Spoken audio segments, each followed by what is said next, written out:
दोस्तों नमस्कार। आज की कथा है भगवान जगन्नाथ रथ यात्रा कथा।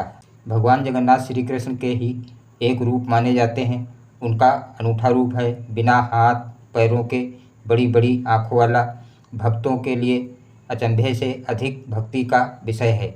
यह रूप हमें स्मरण कराता है कि भगवान की कृपा उनकी बाहरी आकृति से नहीं, उनके प्रेम, करुणा और भक्तों से लगाव से पहचानी जाती है।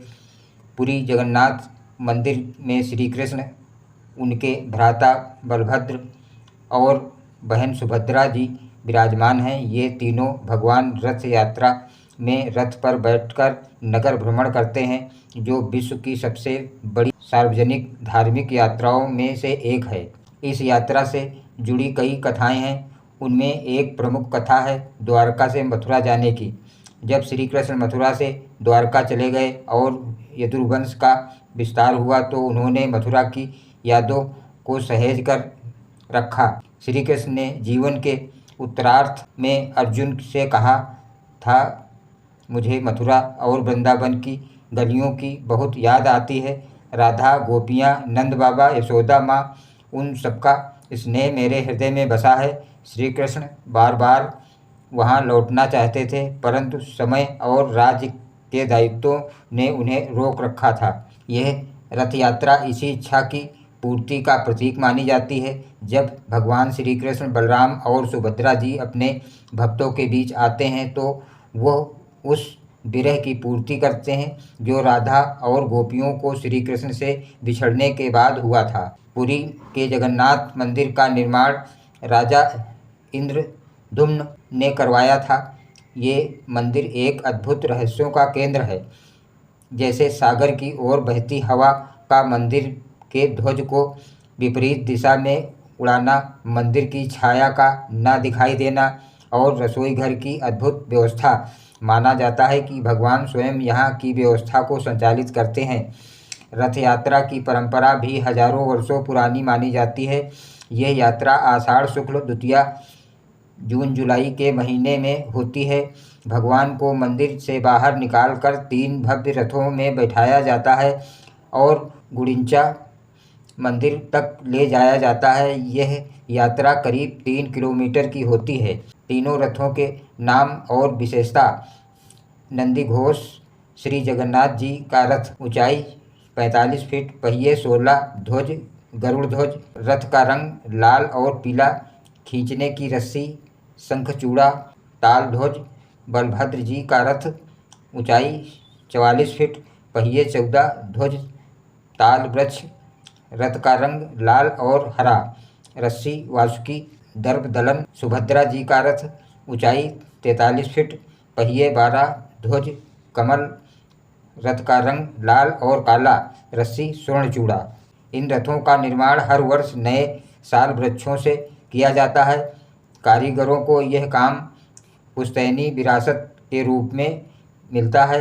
हर रथ निर्माण में अत्यंत शुद्धता, विधि विधान और मंत्रों का पालन होता है। जब भगवान रथ पर सवार होते हैं और लाखों भक्त रथ की रस्सियों को पकड़ते हैं तो यह दृश्य अद्वितीय होता है। माना जाता है कि रथ की रस्सी को छूना भी मोक्षदायक है। लोग अपने पापों के प्रायश्चित के लिए, अपने कष्टों से मुक्ति के लिए और केवल भगवान के दर्शन हेतु भी इस यात्रा में सम्मिलित होते हैं। भक्तगण जय जगन्नाथ के नारों के साथ रथ खींचते हैं और वातावरण श्रद्धा व भक्ति से गूंज उठता है। तीनों रथ गुड़िंचा मंदिर में पहुंचते हैं, जिसे श्री कृष्ण की मौसी का घर माना जाता है। यहाँ भगवान 7 दिनों तक विश्राम करते हैं। इस विश्राम काल को हेरा पंचमी कहा जाता है, एक भावपूर्ण प्रसंग जहाँ देवी लक्ष्मी भगवान को पुरी में छोड़कर जाने पर रुष्ट हो जाती हैं और उन्हें वापस लाने के लिए गुड़िंचा मंदिर तक जाती हैं। 7वें दिन बहुड़ा यात्रा होती है। भगवान वापसी की यात्रा पर निकलते हैं और पुरी मंदिर लौटते हैं। जगन्नाथ यात्रा भारत ही नहीं बल्कि दुनिया भर में मनाई जाती है। इस्कॉन संख्या ने जगन्नाथ रथ यात्रा को विश्व के कोने कोने में पहुंचा दिया है।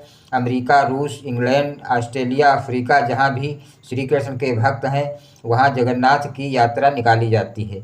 ये भगवान की सार्वभौमिकता का प्रतीक है कि ईश्वर किसी एक स्थान या परंपरा तक सीमित नहीं, वे सबके हैं। जगन्नाथ यात्रा केवल एक उत्सव नहीं, एक आध्यात्मिक शिक्षा है। ये बताती है ईश्वर स्वयं भक्तों के पास आते हैं। भगवान मंदिर से बाहर निकलते हैं ताकि जो लोग विभिन्न कारणों से मंदिर नहीं आ सकते उन्हें भी उनका दर्शन मिल सके। समता और सौहार्द, इस यात्रा में जात, धर्म, भाषा, रंग का कोई भेद नहीं। राजा और रंक एक साथ भगवान की रस्सी खींचते हैं। प्रेम और सेवा का प्रतीक, यह यात्रा श्री कृष्ण के भक्तों से प्रेम की अभिव्यक्ति है। वो प्रेम जो समय, दूरी और शरीर से परे है। हर 12 से 19 वर्षों में रथ यात्रा के एक विशेष अवसर पर नवकलेवर होता है, यानी भगवान के विग्रहों को बदला जाता है। इस प्रक्रिया में विशेष नीम के वृक्ष खोजे जाते हैं जिन्हें दर्शन वृक्ष कहा जाता है। मंत्रों के साथ पुराने विग्रहों की आत्मा को नए विग्रहों में स्थानांतरित किया जाता है। यह एक गहन और रहस्यमयी प्रक्रिया है जिसमें केवल विशेष सेवक ही भाग लेते हैं। जगन्नाथ रथ यात्रा एक ऐसा पर्व है जो श्रद्धा, संस्कृति, सेवा और समर्पण का अद्वितीय उदाहरण है। यह केवल उड़ीसा का नहीं, पूरे भारतवर्ष और विश्व का गौरव है। इसमें केवल धार्मिक भाव ही नहीं बल्कि सामाजिक समरसता और मानवीय एकता का भी संदेश निहित है। जब भगवान जगन्नाथ विशाल रथ पर विराजमान होकर भक्तों के बीच आते हैं तो ऐसा प्रतीत होता है जैसे स्वयं ब्रह्मांड अपनी गति को रोककर इस दिव्य लीला का दर्शन कर रहा है। जय जगन्नाथ। धन्यवाद दोस्तों।